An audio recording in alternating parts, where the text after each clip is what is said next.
Baik, terima kasih Pak Amin, teman-teman semua yang sudah hadir pada acara Zoom meeting kita sore hari ini. Dalam tema kita hari ini adalah tatap muka dinanti atau Matre. menurut saya sih sebenarnya ya, dari beberapa orang tua yang memang berbicara dengan saya gitu, mereka mengatakan bahwa banyak yang takut untuk anak-anaknya masuk ke sekolah dan mereka juga kelihatannya banyak yang tidak mengizinkan. Kenapa? Karena memang anak-anak ini kan mereka dunianya dunia bermain. Mereka akan lupa dengan prokes.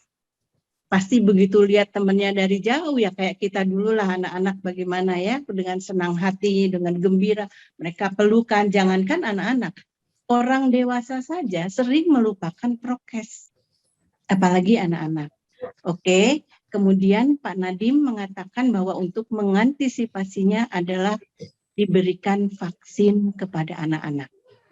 Nah, hal ini juga tidak membuat para orang tua langsung setuju, karena seperti yang kita ketahui dan sudah merupakan kebenaran bahwa orang yang divaksin pun, orang dewasa yang divaksin pun tidak bisa terhindar daripada penyakit COVID.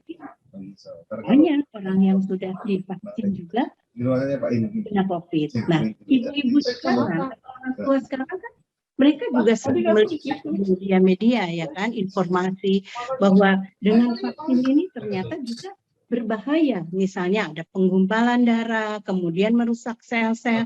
Nah, ini juga semakin membuat orang tua tidak nyaman gitu. Karena apa? Kalau vaksin yang diberikan kepada orang dewasa, apakah sama dengan vaksin yang diberikan kepada anak-anak? Tentunya pasti berbeda. Karena anak-anak ini juga kan memiliki sel-sel yang masih bagus. Nah, ini yang dikhawatirkan. Apalagi dengan informasi selanjutnya yang sering kita baca bahwa dampak dari vaksin ini adalah 10 tahun yang akan datang. Bla bla bla terjadi ini. Ya, ini kan lebih mengkhawatirkan para ibu ya untuk membolehkan anaknya tatap muka. Oke lah, kita bersyukur kepada pemerintah yang memperhatikan bagaimana ini anak-anak supaya bisa belajar dengan baik dengan memberikan vaksin ya kan. Nah, tapi kan vaksin ini juga kembali kita belajar daripada orang dewasa yang sudah divaksin. Lagi-lagi ibu-ibu ini yang mempunyai anak-anak kan takut. Kenapa kita lihat bahwa efek dari beberapa vaksin ini tiba-tiba misalnya orang disuntikan 1-2 hari dia misalnya meninggal, walaupun misalnya itu mungkin sudahlah takdirnya dia atau ajalnya dia untuk untuk meninggal. Tapi kan hal ini kan tidak bisa ditangkap oleh semua orang. Orang yang awam mungkin akan mengatakan, waduh benar nih, habis divaksin ini begini-begini. Kemudian ada lagi muncul, karena komorbid setelah divaksin itu akhirnya bisa seperti itu. Kembali orang tua kan takut. Ini anak-anak kita ini kan walaupun misalnya mereka masih ya anak-anak lah katakan ya, kita kan tidak pernah tahu dan tidak pernah cek mereka ke laboratorium ya kan, apakah anak ini sakit atau tidak. Mungkin untuk orang-orang yang mampu bisa cek ke laboratorium, tapi untuk orang kebanyakan yang memang saat ini karena pandemi kesulitan untuk biaya hidup juga sudah sulit, apalagi misalnya harus ke laboratorium, tiba-tiba disuntikan begitu saja, lalu mereka bilang, siapa yang akan bertanggung jawab terhadap apa yang akan terjadi umpamanya seperti itu. Nah, dalam hal ini juga ibu-ibu jadi khawatir ya, artinya pemerintah sudah memberikan itu, tapi tolong dari hulu ke hilirnya itu diperhatikan. Misalnya tolonglah sebelum divaksin itu ada umpamanya tes lab atau dan misalnya lain tes laboratorium atau apalah yang kira-kira bisa mengetahui bahwa anak ini sakit atau tidak. Tapi kebanyakan ibu-ibu ini sudah mengatakan bahwa mereka takut cairan itu harus masuk kepada tubuh anak-anak. Sehingga banyak yang memilih mengatakan bahwa udah deh, nggak usah sekolah, nggak apa-apa. Karena kan takut gitu. Tidak ada jaminan kenyamanan dan keamanan bagi kami orang tua. Bagaimana kalau terjadi apa-apa terhadap putra-putri kami seperti itu. Nah, Nah, dalam hal ini juga ya, mereka juga membaca atau kita juga semua membaca dari informasi bahwa penelitian vaksin itu kan seharusnya 10 tahun ya baru maksimal diketahui. Nah, sekarang vaksin yang dimasukkan ke dalam tubuh kita ini adalah dadakanlah seolah-olah seperti itu dengan penelitian yang sangat singkat. Nah, ini juga membuat kita khawatir dalam hal ini. Nah, banyak sehingga orang-orang tua itu mengatakan bahwa biarlah sudah kita homeschool aja. Nah, karena apa? Kemudian akan didengar, akan ada pengkotak-kotakan, ini yang divaksin, ini yang tidak divaksin. Kemudian ini anak yang kena komorbid seperti di negara yang lain, bahwa sekarang ini mereka sedang protes. Apa yang akan terjadi apabila di kotak-kotak seperti itu? Anak yang komorbid misalnya dia penyakitan, otomatis dong rendah diri dia terhadap teman-temannya, oh aku penyakitan. Nah, apakah akan terjadi seperti itu di Indonesia? Bagaimana ini? Generasi muda kita kasihan.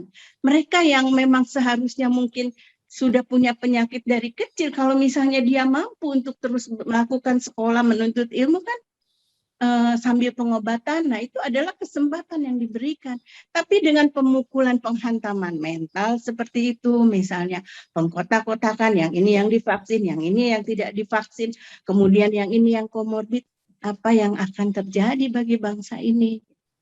Nah, ini yang harus kita sikapi. Barangkali ada dari teman-teman yang di sini, Ibu Nia, kemudian juga teman-teman yang lain mungkin yang akan menambahkan. Pak Amin, silahkan Pak Amin. Ini aja yang menjadikan perwakilan mewakili kaum ibu ya, yang mengkhawatirkan why gitu sekarang ini kenapa harus seperti itu. Tapi yang jelas banyak yang mengatakan bahwa tidak akan vaksin karena takut tidak ada jaminan keamanan. Moderator, gitu. Moderator izin untuk menambahkan mungkin. Selamat sore Ibu. Hanya ingin menambahkan saja Bu. Kalau misalkan tadi Ibu bilang mengenai historical vaksin, kayaknya kita jalan mundur, Bu. Semua negara memang sudah melakukan vaksinasi, karena memang cara satu-satunya saat ini adalah dengan cara vaksinasi. Yang kedua, tadi Ibu bilang semua anak sudah divaksin. Kebetulan anak saya SD, Bu. SD itu kan belum divaksin. Kalau yang udah kacamata, penetesnya sudah ya? Yang sudah boleh terima vaksin adalah umur 12 tahun sampai dengan umur 18 tahun. Pertanyaan saya, bagaimana dengan nasib anak SD yang belum divaksin, tapi bukan diwajibkan sih, orang tua diberikan pilihan, karena kebetulan begini, anak saya kebetulan sekolah di sekolah swasta, SD Cikal namanya.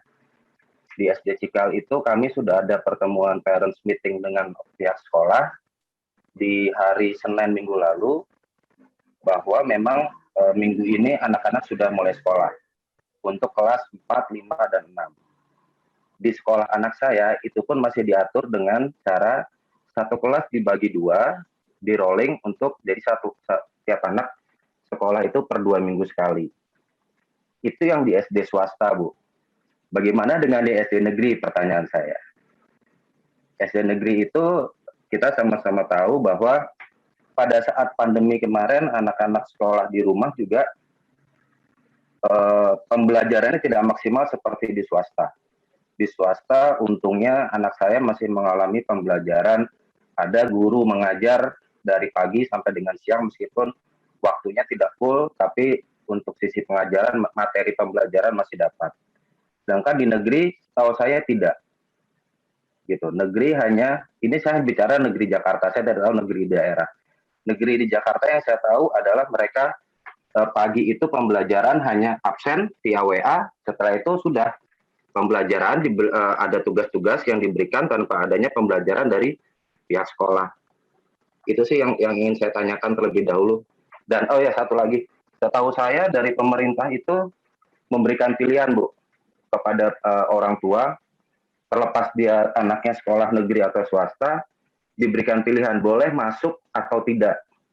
Kalaupun orang tua masih belum memperbolehkan, tahu saya belum tahu juga untuk terjadi di daerah lain seperti apa. Cuman penjelasan dari pihak sekolah anak saya kemarin bahwa sekolah tidak akan memaksa, anak tetap akan mendapatkan hak pembelajarannya sebagai murid sekolah tersebut. Itu aja sih Bu, moderator. Terima kasih. Assalamualaikum warahmatullahi wabarakatuh.